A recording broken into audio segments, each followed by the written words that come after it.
Buenas tardes, hermanos y hermanas, que se les bendiga. Vamos a pasar al texto que nosotros leímos en la mañana, Romanos 8, 17 al 18.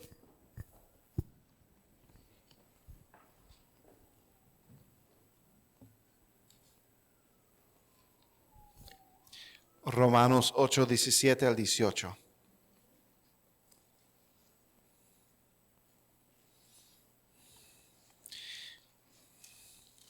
Y vamos a leerlo todos en voz alta. Romanos 8, 17 al 18. Dice la palabra del Señor. Y si hijos, también herederos, herederos de Dios y coherederos con Cristo, si es que padecemos juntamente con Él, para que juntamente con Él seamos glorificados. Pues tengo por cierto que las aflicciones del tiempo presente no son comparables con la gloria venidera, que en nosotros ha de manifestarse. Que el Señor bendiga su palabra. ¿Pueden tomar asiento? Esta mañana comenzamos un estudio, una meditación sobre el tema del sufrimiento cristiano. Y cuando decimos sufrimiento cristiano, no se refiere al sufrimiento que se espera producto del pecado, producto de ser un ser humano, producto de vivir en un mundo caído, en el sentido de que hay quebrantamiento de cuerpo, momentos de tristeza en la vida, etc. Sino que el sufrimiento que le toca a un cristiano por ser cristiano. Eso estudiamos en la mañana. Y vimos que los cristianos sufren debido a Jesucristo. De la misma forma que Cristo fue rechazado por los hombres, el cristiano es rechazado por los hombres. Y vimos las tres maneras en las cuales los cristianos sufren por causa de Jesús, debido a Jesús. ¿Alguien recuerda la primera?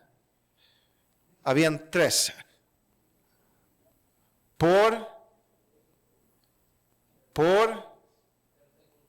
No. Habían tres. ¿Qué, hermano?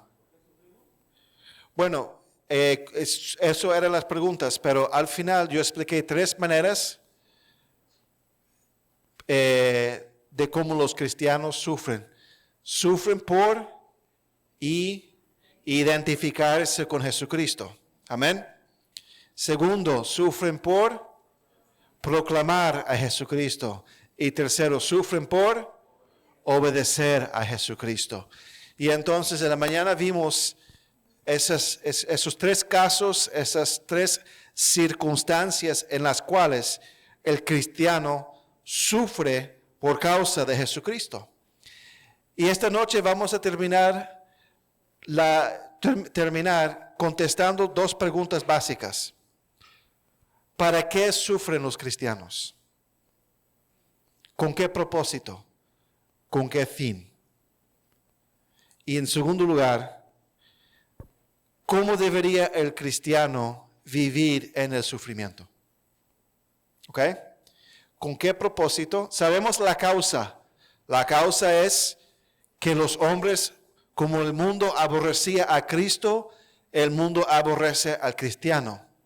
Y vimos las situaciones en las cuales los cristianos sufren.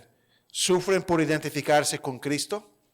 Y eso vimos en Hechos, el libro de Hechos, capítulo 8, cuando Saulo perseguía a la iglesia y tomaba a la gente simplemente porque eran identificados con Cristo, los tomaba preso. Sufren por proclamar a Cristo. Vimos en Hechos capítulo 3 y 4, cuando Pedro y Juan, Pedro había sanado el cojo que quedaba fuera del templo. Después entraron en el templo, predicaron y el Sanedrín les amenazó, los tomó preso. Y después el cristiano sufre por obedecer a Cristo, por vivir en obediencia a Cristo. Pero entonces sabemos la causa, sabemos cómo se manifieste. Pero mis hermanos, ¿Cuál es el propósito? Simplemente por sufrir, simplemente sufrir por sufrir. ¿Cuál es el propósito? Y lo que vamos a ver esta noche es que el Señor sí tiene propósitos con el sufrimiento del cristiano. Y no solamente eso, la palabra también nos enseña cómo debemos de conducirnos en el medio del sufrimiento. Vamos a orar. Padre, Señor, gracias, Señor, por esta noche. Gracias por la bendición de estar reunidos una vez más. Pedimos su bendición sobre este estudio de su palabra. Denos sabiduría de lo alto, Señor, para leer, para entender y para aplicar a nuestras vidas. Gracias, Señor, en el nombre de Jesús. Amén. ¿Para qué o con qué propósito sufren los cristianos? Una de las cosas más alentadoras para nosotros como cristianos cuando nos encontramos en el medio del sufrimiento, cuando nos encontramos en el medio de pruebas, dificultades, aflicciones, es que el hecho de sufrir, el sufrimiento, tiene un propósito. La aflicción tiene, mis hermanos, un propósito. Dios es soberano y Él tiene todo bajo control. Y no hay nada que está fuera de su alcance, de su conocimiento o de su poder. Y el Señor ejerce su soberanía en maneras para que Él sea glorificado y para sus propósitos. Lo que quiero decir, mis hermanos, es que el sufrimiento del cristiano, el sufrimiento de esas personas, 2 en 5 cristianos, y cuando digo cristianos digo en el sentido muy amplio, 2 en 5 cristianos, personas que simplemente se identifican con Jesucristo, en Asia están bajo alto grado de persecución. 1 en 5 en África, 20% en África, están bajo alta persecución en África, de manera especial en Nigeria. Hay gran grado de persecución en las partes musulmanas de Nigeria. Y entonces, estas personas, su sufrimiento, hermanos, tiene un propósito. No es al azar. No es simplemente que está fuera del control de Dios, o que Dios no sabe, o que Dios no le importa. Su sufrimiento, el sufrimiento del cristiano, tiene un propósito. Y hay 3 propósitos. Primero, para mantener el creyente en humildad. Para mantener el creyente en humildad. Busque 2 de Corintios capítulo 12, versículo 1. 2 de Corintios capítulo 12, versículo 1. El sufrimiento cristiano sirve el propósito de mantener el cristiano en humildad y por entonces en esta humildad dependiente sobre el poder de Cristo. 2 de Corintios 12:1. Ciertamente no me conviene gloriarme, pero vendré a las visiones y a las revelaciones del Señor. Esto es el apóstol Pablo que está hablando directamente aquí. Versículo 7. Y para que la grandeza de las revelaciones no me exaltase desmedidamente, me fue dado un aguijón en mi carne, un mensajero de Satanás que me abofetee, para que no me enaltezca sobremanera. Respecto a lo cual 3 veces he rogado al Señor que lo quite de mí. Y me ha dicho, bástate mi gracia, porque mi poder se perfecciona en la debilidad. Por tanto, de buena gana me gloriaré, más bien en mis debilidades, para que repose sobre mí el poder de Cristo. Por lo cual, por amor a Cristo, me gozo en las debilidades, en afrentas, en necesidades, en persecuciones, en angustias, porque cuando soy débil, entonces soy fuerte. En el versículo 1, Pablo está hablando de que él tiene un lugar privilegiado como apóstol, como siervo de Dios. Él dice, ciertamente no me conviene gloriarme, pero vendré a las visiones y a las revelaciones del Señor. Y versículo 7, y para que la grandeza de las revelaciones no me exaltase desmedidamente. Él tenía un lugar privilegiado como apóstol, recibiendo revelación de parte de Dios, siendo usado grandemente de parte de Dios. Si había alguien en el cristianismo que tenía algún grado de derecho de tener orgullo espiritual, era el apóstol Pablo. Amén. Pero el apóstol Pablo sabía que no le convenía gloriarse. Hermanos, el cristiano tiene un lugar privilegiado. Hermanos, somos perdonados de nuestros pecados. No porque somos buena gente, sino por la pura gracia de Dios manifestada en Jesucristo, que Él pagó el precio de nuestros pecados. Y simplemente por la fe en Él y en la obra que Él hizo por mí, es que tengo perdón de pecados. Pero qué privilegio es ser perdonado. ¿Cuántos de nosotros cuando hemos metido la pata? Amén. Y hemos ofendido a alguien. Y nos hemos sentido mal y hemos visto gracia de parte del otro para perdonarnos. Y el alivio que sentimos en ese momento cuando dicen, te perdono. Amén. Imagínense entonces el privilegio de ser perdonado por Dios. Por las ofensas de nosotros, por nuestras ofensas. Y entonces tenemos el privilegio de ser perdonados. Tenemos el privilegio de ser nacidos de nuevo. Una nueva mente, un nuevo corazón, nuevas criaturas. Somos adoptados, hechos hijos de Dios, donde podemos clamar al Dios creador de los cielos y la tierra y decir, Abba, Padre. Qué privilegio, mis hermanos, donde podemos orar con libertad delante del Dios justo, santo y verdadero, que cuando Isaías se encontró con ese Dios santo, 3 veces santo, en Isaías capítulo 6, él decía, ay miserable de mí. Amén. Y nosotros podemos acercar al trono de la gracia, no porque somos buena gente, sino porque vamos en el nombre de Jesús, delante de su trono.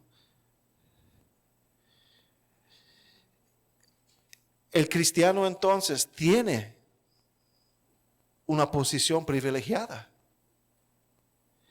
Y por entonces, cuando vemos en 2 de Corintios capítulo 12, Pablo tenía una posición privilegiada, pero él fue mantenido en humildad por un aguijón de la carne.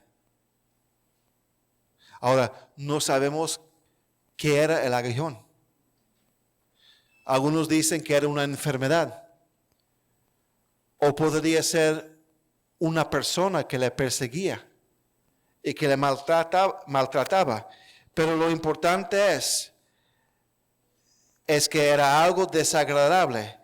Y él había rogado al Señor 3 veces que lo quitara. Y el Señor dijo, no. Dice, versículo 7, y para que la grandeza de las revelaciones no me exaltase desmedidamente, me fue dado un aguijón en mi carne, un mensajero de Satanás que me abofetee para que no me enaltezca sobremanera. Nos hace recordar de Job, amén. Nos hace recordar de Job. Respecto a lo cual 3 veces he rogado, implorado, suplicado al Señor que lo quite de mí. Y me ha dicho el Señor, bástate mi gracia, porque mi poder se perfecciona en la debilidad, para que mi poder sea manifestado en tu vida y para que no te apoyes en tu conocimiento, en tu fuerza, en tu intelecto, en tu capacidad, te voy a mantener humillado para que mi gracia esté sobre ti y que obre en tu vida. Bástate mi gracia, porque mi poder se perfecciona en la debilidad. ¿Cuánto no nos gusta ser débiles? Amén. Por tanto, esto es Pablo hablando ahora. Por tanto, de buena gana me gloriaré más bien en mis debilidades. Entonces, en esa condición de sufrimiento, él prefería gloriarse. ¿Por qué? Para que repose sobre mí el poder de Cristo. Por lo cual, por amor a Cristo, me gozo en las debilidades. ¿Qué lo que era? Gozarse en las debilidades, gozarse en el sufrimiento. Por amor a Cristo me gozo en las debilidades, en afrentas. ¿Qué son afrentas? Dificultades. En necesidades, faltar algo. En persecuciones, cuando alguien lo ataca. En angustias, porque cuando soy débil, entonces soy fuerte.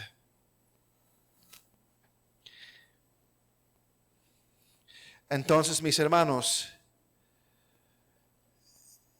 el primer propósito del sufrimiento cristiano es para mantener el cristiano en humildad y por entonces dependiente sobre el Señor, dependiente en el Señor.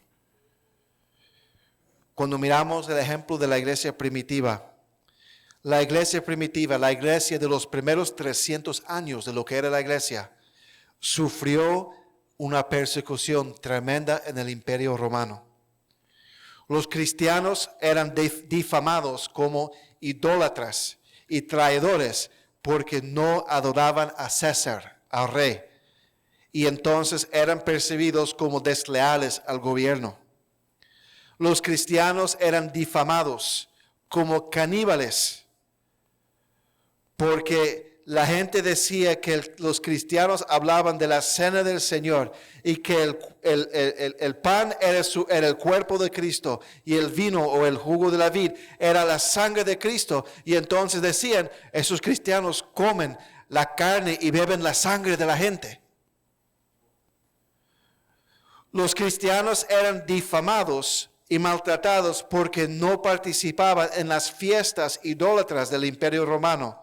Y por entonces ellos eran considerados antisociales y odiosos. Y la consecuencia fue que ellos fueron atacados, encarcelados y asesinados. Y a pesar de esta debilidad de la iglesia cristiana creció por el Imperio Romano entero. Hacia al norte en Inglaterra, hacia el oeste a Portugal, hacia el este hacia China y al sur hacia África. El cristianismo creció. El cristianismo creció. El cristianismo, el evangelio llegó a los campos del imperio y también al corazón de la ciudad de Roma misma, incluyendo las guardias de César, también algunos se convertían.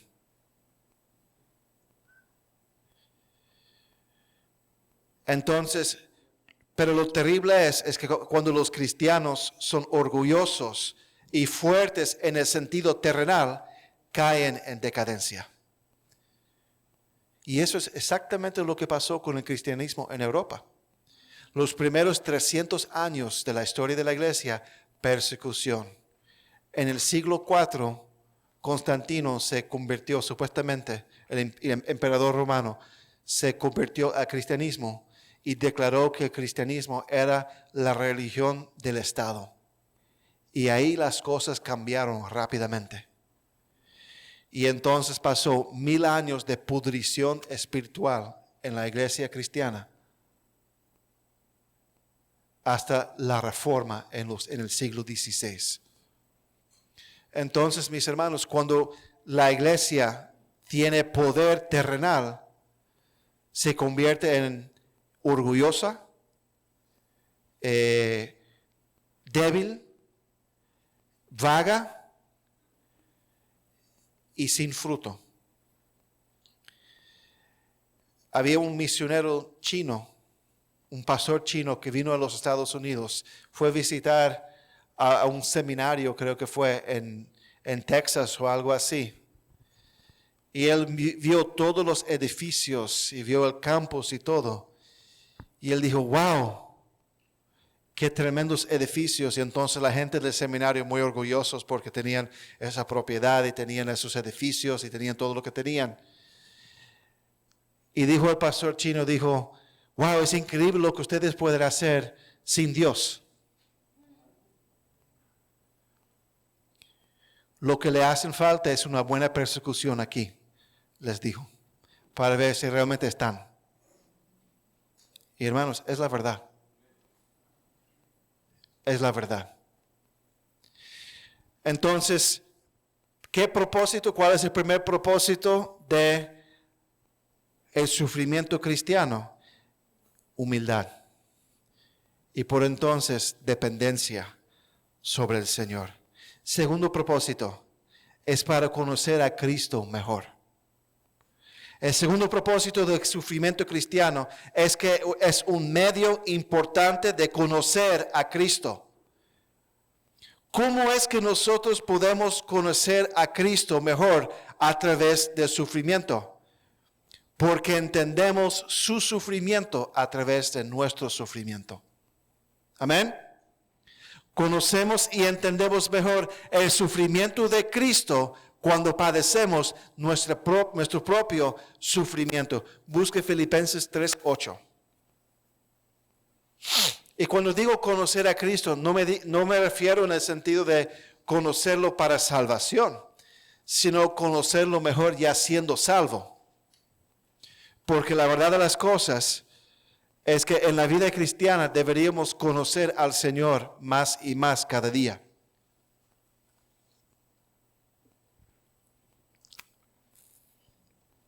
Filipenses 3:8.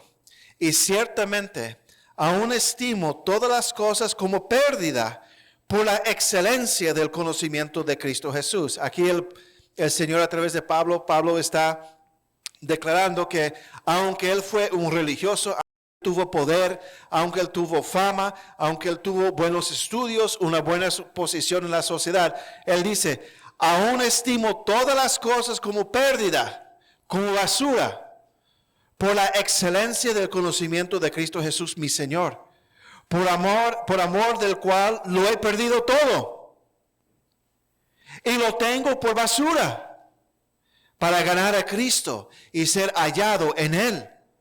No teniendo mi propia justicia, que es por la ley, sino que es por la fe de Jesucristo.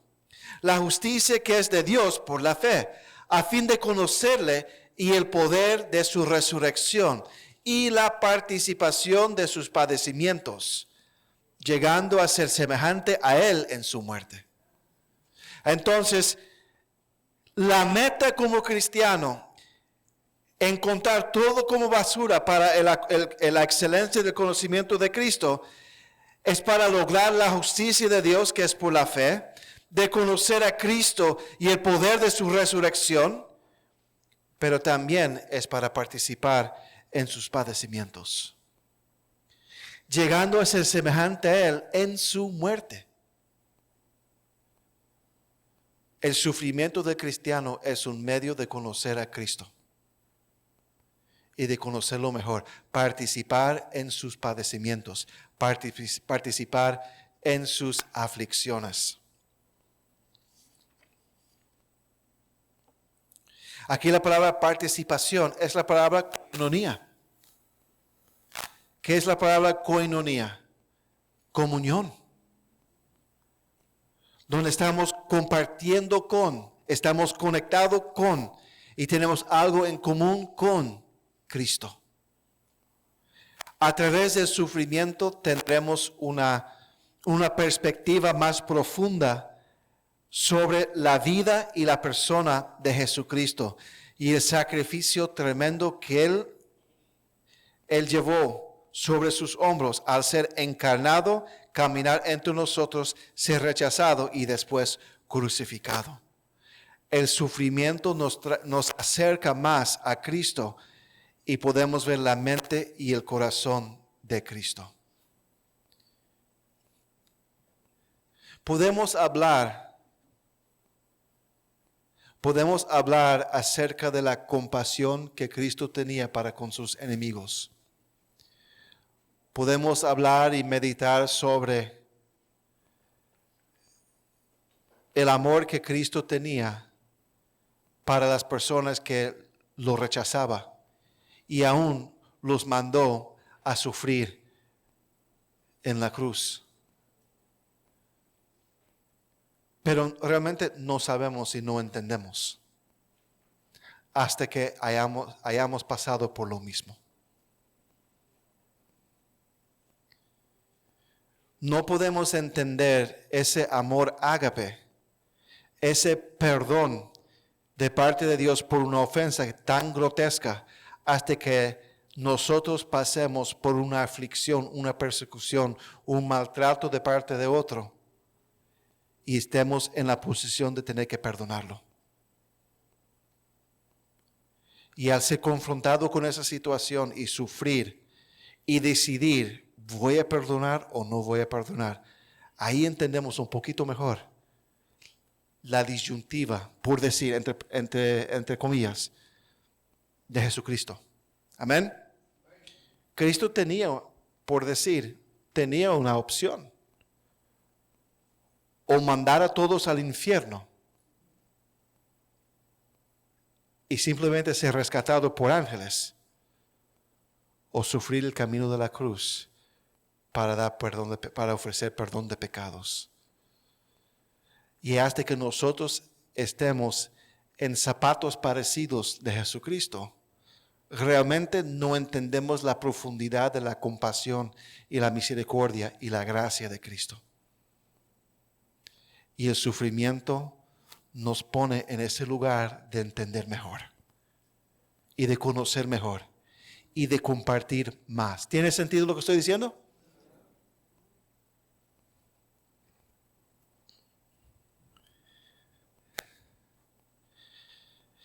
El sufrimiento nos acerca a Jesucristo, a la mente y corazón de Cristo.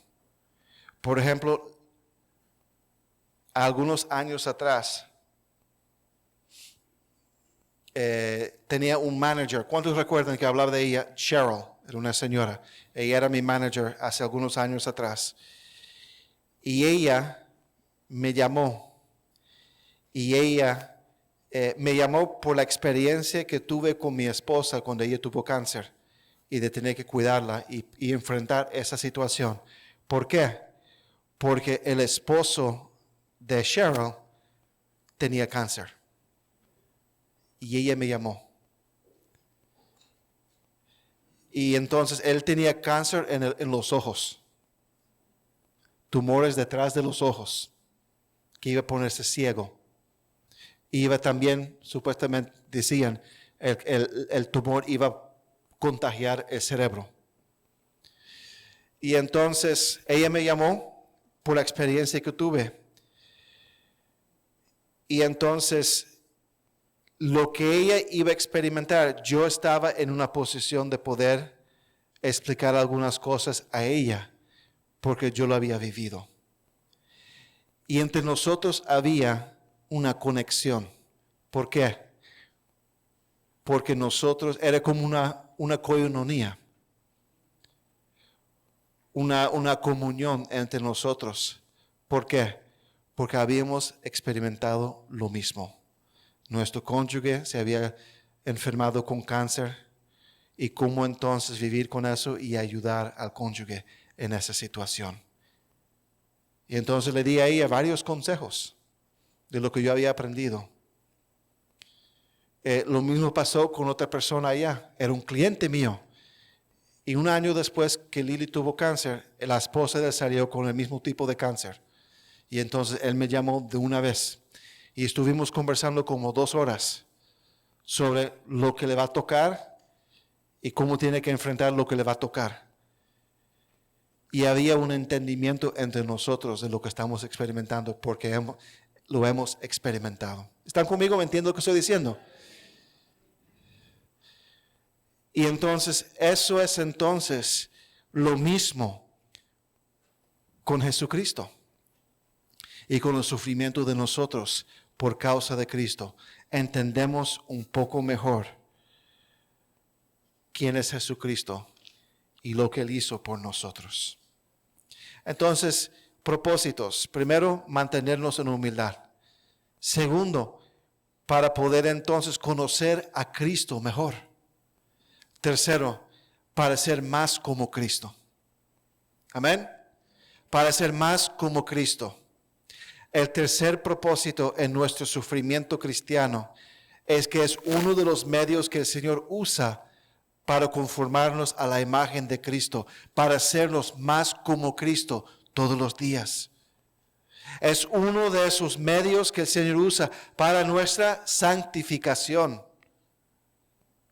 Ese cambio progresivo donde estamos siendo conformados a la imagen de Cristo. Busque Santiago capítulo 1. Santiago capítulo 1.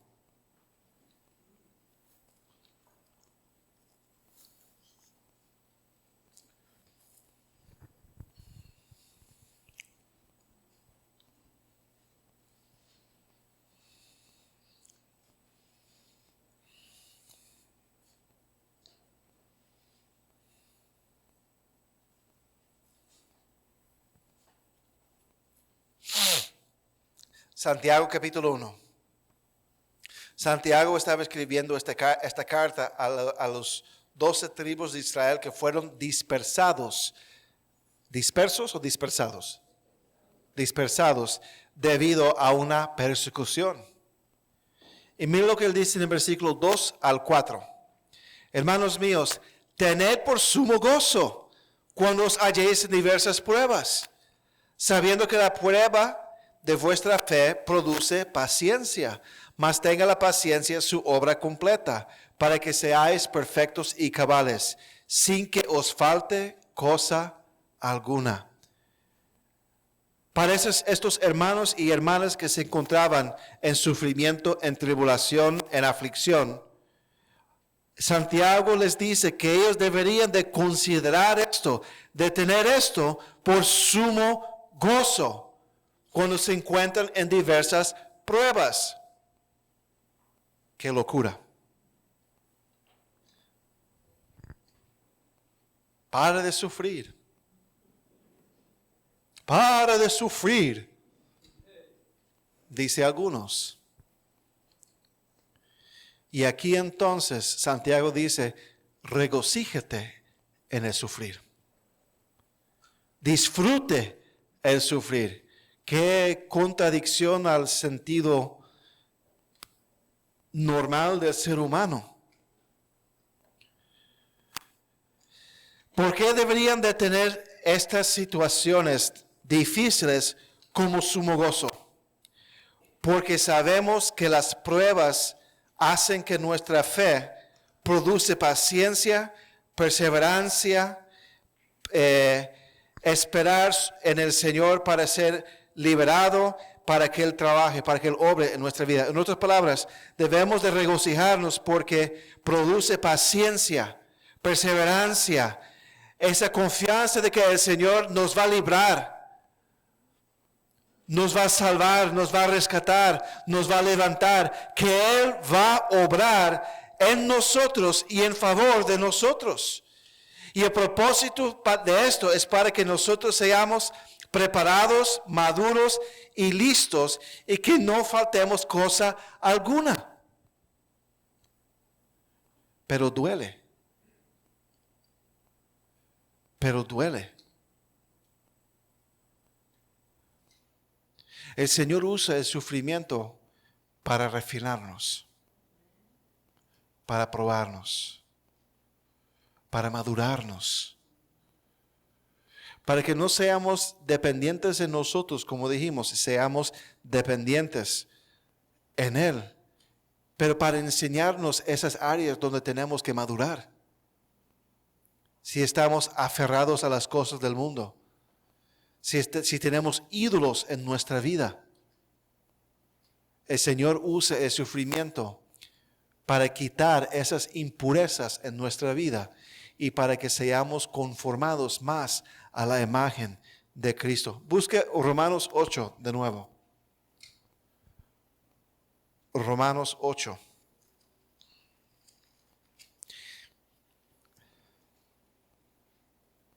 Romanos 8.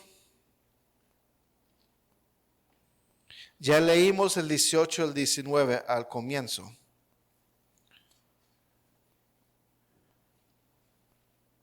Pero mire el versículo 26. Y de igual manera el Espíritu nos ayuda en nuestra debilidad, en esas aflicciones, que hemos de pedir como conviene. No lo sabemos, pero el Espíritu mismo intercede por nosotros con gemidos indecibles. Mas el que escudriña los corazones sabe cuál es la intención del Espíritu, porque conforme a la voluntad de Dios intercede por los santos. Entonces el Espíritu Santo nos ayude en el medio de esas debilidades, orar correctamente en esas debilidades. Versículo 28. Y sabemos que a los que aman a Dios, todas las cosas les ayudan a bien. Esto es, a los que conforme a su propósito son llamados. Esta idea de que todas las cosas obran para bien, no es como que el Señor a través de Pablo está saliendo de el desarrollo de pensamiento en el texto. Él habla de persecución, de aflicciones del tiempo presente y debilidad, y dice, y todas las cosas obran para bien. ¿Cuáles son esas cosas? Esas aflicciones, se refiere. Esas circunstancias fuera de nuestro control, esas circunstancias que nos trae aflicción y dificultades y debilidad y tristeza y angustia, que no son comparables con la gloria venidera que ha de manifestarse en nosotros en ese día. Pero sí duelen. Y él dice, y todas las cosas, versículo 28, y sabemos que a los que aman a Dios, todas las cosas les ayudan a bien. ¿Y cuál es ese bien, mis hermanos? No es un bien como que al final entonces gané el loto. O al final se casó. O al final pudo tener hijos. No se refiere a eso.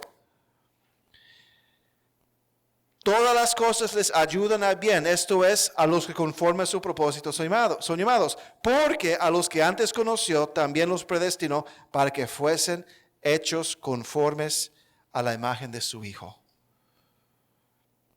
Para que Él sea el primogénito entre muchos hermanos. Eso es el bien. Para que seamos conformados a la imagen de su Hijo. Todas las cosas ayudan a bien.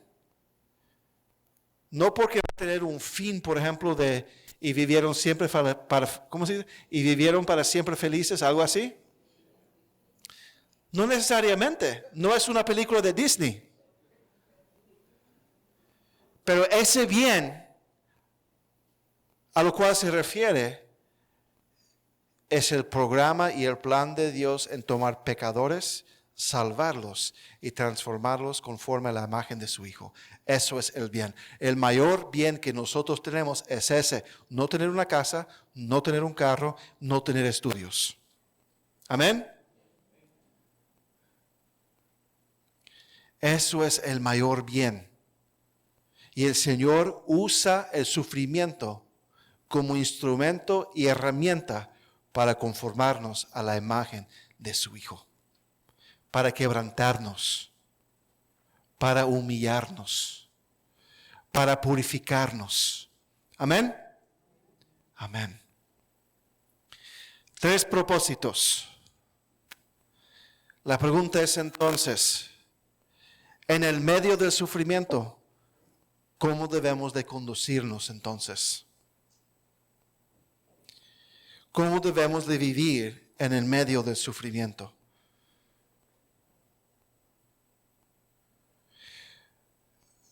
No quiero decir con lo que he compartido que simplemente vamos a sentar una silla y decir, ok, deme todo lo que me pertenece y que me golpea. No estoy diciendo eso. Pero veo 3 cosas, hermano Natanael, otro grupo de 3. 3 cosas en las Escrituras que nos enseñan cómo vivir en el medio del sufrimiento para que los propósitos de Dios con ese sufrimiento se cumplen en nuestra vida. Primero, miremos a Dios. En el sufrimiento, primero, miremos a Dios, entendiendo que el sufrimiento tiene un propósito. Es difícil. Pero primero, miremos a Dios, al Señor, entendiendo que el sufrimiento tiene su propósito. Como mencioné anteriormente, nuestro sufrimiento, nuestras pruebas en Cristo tienen un propósito y el Señor tiene un plan, un diseño, un fin que quiere lograr en nosotros a través del sufrimiento. El hecho que los cristianos sufren para Cristo no debería ser una sorpresa o un accidente para el creyente, sino que es parte del plan de Dios para el creyente. Busque Filipenses 1:29.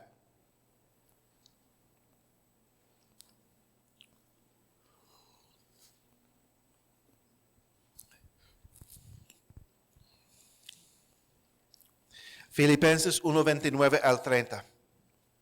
Porque a vosotros os es concedido a causa de Cristo, no solo que creáis en Él, sino también que padezcáis por Él. O sea, es parte del plan de Dios, no solamente que creamos en Él, o que creemos en Él, sino que padezquemos también por Él, teniendo el mismo conflicto que habéis visto en mí. Y ahora oís que hay en mí. Versículo tras versículo nos enseña esta verdad y deberíamos confiar en el plan de Dios para para nosotros, que el sufrimiento es parte de ser o estar en Cristo, de ser cristiano, y es algo que Dios usa para moldearnos y conformarnos a la imagen de Cristo. Eso ya lo vimos en Romanos 8:28 al 28 al 30. Nuestro sufrimiento no es sin propósito y en el medio del sufrimiento tenemos que aprender a mirar al Señor, tener nuestros ojos puestos en el Señor, entendiendo que Él tiene todo bajo control. Y vemos esto en el texto que leímos en Filipenses capítulo 1. Cuando él habla de su encarcelamiento. Y en el versículo 12 en adelante, él dice, quiero sepáis, hermanos, que las cosas que me han sucedido han redundado más bien para el progreso del Evangelio, de tal manera que mis prisiones se han hecho patentes, se han hecho visibles en Cristo en todo el pretorio, los guardias del César y a todos los demás. Y la mayoría de los hermanos, cobrando ánimo en el Señor con mis prisiones, se atreven mucho más a hablar la palabra sin temor. Entonces Pablo decía, mis aflicciones, mis prisiones, mi encarcelamiento, no ha sido en vano. Es para el progreso del Evangelio. De tal forma que gente se ha convertido. Aún el grupo élite de las guardias, ¿se dice guardias? Soldados. De los soldados de César se han convertido. Y no solamente eso, los hermanos se han cobrado ánimo y están predicando más. ¿Qué manera de mirar su aflicción? Amén. Entendiendo que el Señor tiene sus propósitos y el Señor tiene su plan. Que no hay cosa fuera del alcance y del control de nuestro buen Dios. Entonces, primero, miremos al Señor, entendiendo que el sufrimiento tiene un propósito. Segundo, mirando a Cristo, hallando fuerza en su ejemplo. Segundo, debemos de mirar a Cristo y meditar sobre su sufrimiento, para darnos un patrón darnos un ejemplo de acuerdo al cual deberíamos de conducirnos en el medio del sufrimiento. Busque 1 de Pedro 2, 19 al 24. 1 de Pedro 2, 19 al 24.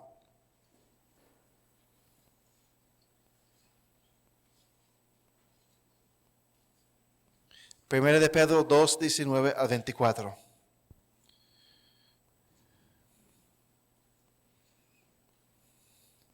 Porque esto merece aprobación.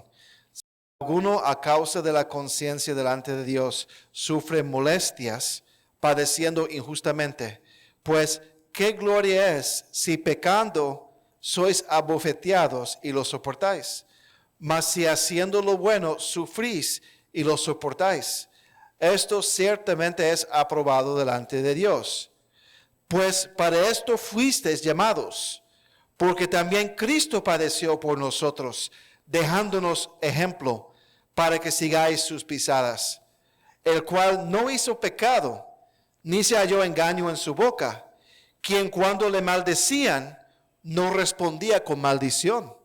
Cuando padecía, no amenazaba, sino encomendaba la causa al que juzga justamente, al Señor, quien llevó él mismo nuestros pecados en su cuerpo sobre el madero, para que nosotros, estando muertos a los pecados, vivamos a la justicia, y por cuya herida fuisteis sanados. En el medio del sufrimiento por el nombre de Cristo, debemos de mirar a Jesucristo como ejemplo para guiarnos y para fortalecernos en el medio de esa aflicción. Dice en el pasaje, pues para esto fuisteis llamados, porque también Cristo padeció por nosotros, dejándonos ejemplo para que sigáis sus pisadas. Ahora, ¿cuáles son esas pisadas que Cristo tomó y también de acuerdo a la cual debemos de también caminar? El cual no hizo pecado, ni se halló engaño en su boca. Entonces hizo el bien, no tenía razón de ser maltratado. Quien cuando le maldecían, no respondía con maldición. ¿Qué vas a hacer cuando alguien te llama un cristiano cochino y que te manda al infierno? Y dices que eres un ignorante y que eres un anticuado y que no mereces vivir. ¿Cuál va a ser nuestra respuesta? ¿Llamaban a Jesucristo un loco, un borracho, amigo de pecadores que se asociaba con pecadores? Habían chismes acerca de su concepción. Ya la gente decía que María se había juntado con un soldado romano, que era un bastardo, hijo de fornicación. Y él no decía nada. ¿Qué haríamos nosotros? Te voy a demandar, te voy a acusar, te voy a presentar delante de la justicia. ¿Qué haríamos nosotros? Ellos maldecían a Jesús y él se mantenía callado. Mira, nosotros manejando, alguien nos corte por frente, lo mandamos al infierno.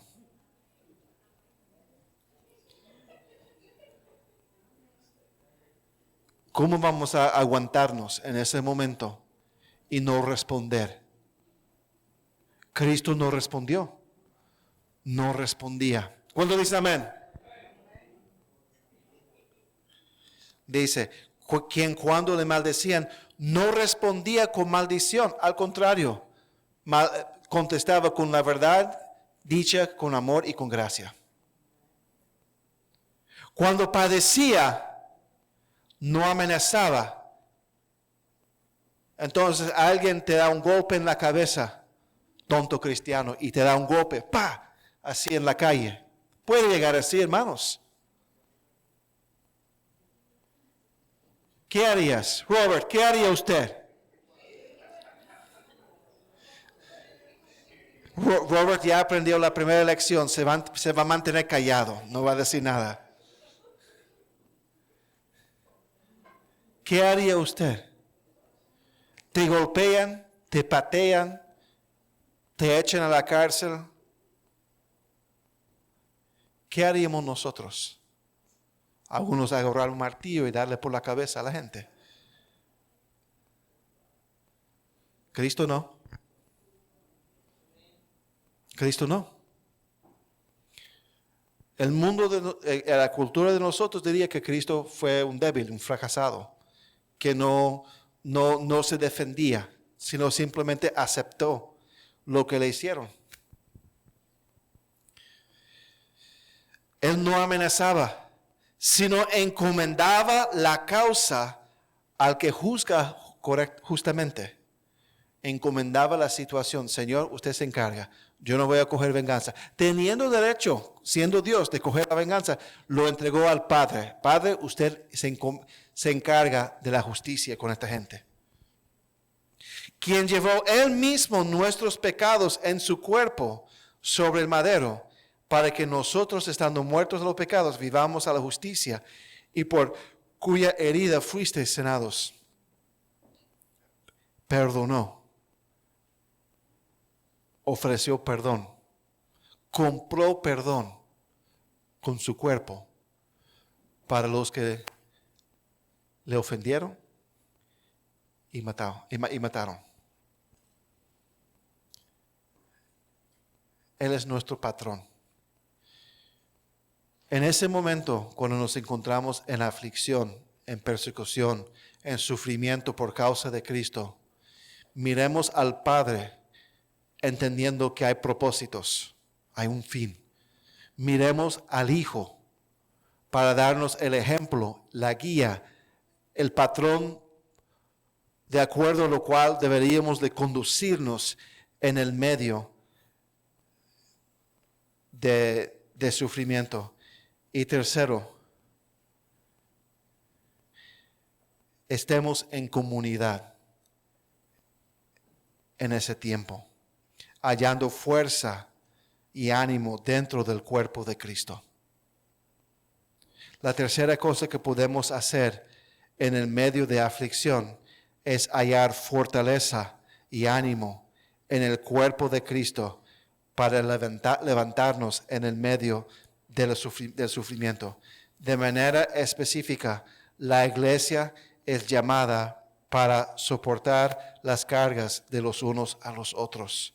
Entonces, en el medio del sufrimiento, la iglesia debería de estar junto con un hermano o una hermana que está sufriendo por el nombre de Cristo. Entonces, un hermano pierde su trabajo porque dice, yo no voy a hacer lo que el trabajo me dice que contradice mi fe, y pierde su trabajo. Es la labor de la iglesia acercarse al hermano, levantar al hermano en todo sentido y apoyar al hermano en todo sentido. Orando, proveyendo, ayudando. Amén. El cristiano no fue llamado a vivir una vida solitaria. Fuimos mandados, fuimos ordenados por el Señor de incorporarnos a un cuerpo local de creyentes y participar en una vida congregacional viva y activa. Y cuando nos encontramos en esas situaciones difíciles, ahí están los hermanos para apoyar y levantar. Amén. Entonces, mis hermanos, el sufrimiento tiene su propósito. ¿Es agradable? No. Pero es buena en el buen sentido de la palabra, según la Biblia, sí. Obra para el bien. Y simplemente entonces, cuando nos encontramos en el medio de sufrimiento cristiano, por causa del nombre de Cristo, miremos al Padre entendiendo que hay propósitos, miremos al Hijo como un ejemplo de cómo deberíamos de conducirnos, y miremos a los hermanos, a la iglesia, para apoyo, para levantarnos en ese momento. Amén. Oremos, hermanos. Padre, Señor, gracias, Señor, por esta noche, por su amor y su misericordia.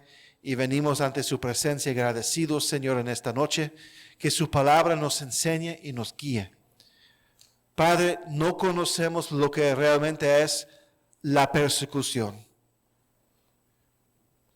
Podemos ver pequeños señales en nuestra sociedad, Señor. Pero, Señor, pedimos por nuestros hermanos que se encuentran en diferentes países, Señor, donde son realmente perseguidos. En China, en Corea del Norte, en partes de Asia, de África, de Latinoamérica, en Europa, Señor. Tenga misericordia, Señor, de nuestros hermanos. Levántelos, cuídelos, protégelos, confórmelos a la imagen de su Hijo. Gracias, Señor. Pedimos su bendición en el nombre de Jesús. Amén. Que el Señor la bendiga.